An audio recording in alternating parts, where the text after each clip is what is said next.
Alex and I met by chance at a neighborhood soccer tournament on a warm fall afternoon with a lively crowd of fans.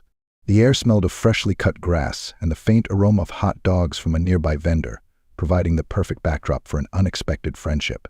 He played great defense and I stood in on goal. After the match we got to talking, and it turned out we had a lot in common, so we became friends. Alex lived in a big house in Meadowfield with his parents. His father worked as some kind of important boss at the factory and was always away on business trips. In all the time I'd known Alex, I'd only seen his father a couple of times, a serious man in a suit. On the contrary, Linda, Alex's mother, was always at home, doing housework, cooking amazing pies, and generally creating a cozy atmosphere. She always greeted us with a warm smile, offered us something tasty, and asked about our studies and sports with genuine curiosity, and her kind eyes lit up when she listened attentively. That Friday in late September, Alex called me and told me he'd bought a new console.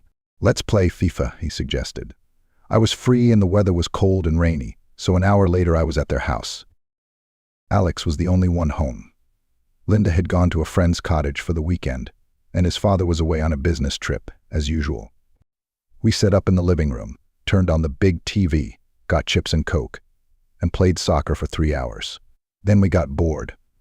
Alex remembered that he had to go into town right away to get his college application papers. "Sit here while I go back and forth quickly," he said.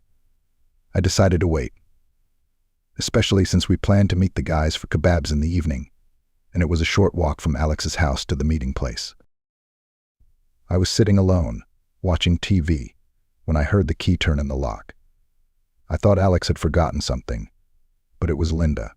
It turned out that her friend had gotten sick and had to come back.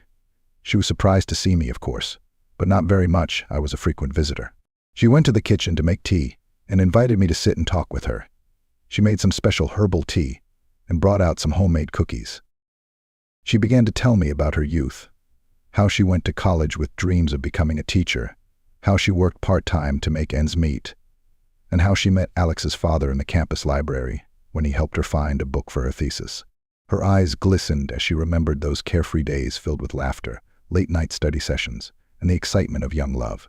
She looked so beautiful in her homemade dress and loose hair. It was already getting dark outside and the rain was getting heavier.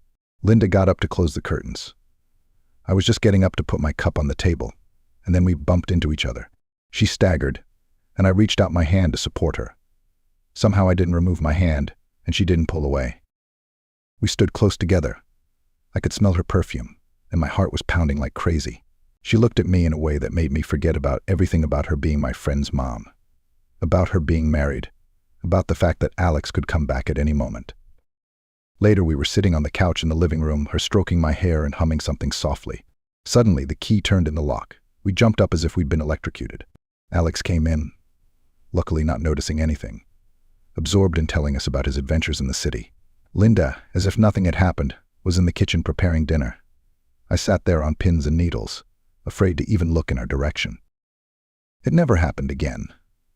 I started visiting Alex less often. After a couple months, I stopped coming altogether. I found a job in a different neighborhood and made new friends. But sometimes, especially in the evenings, I remembered that day.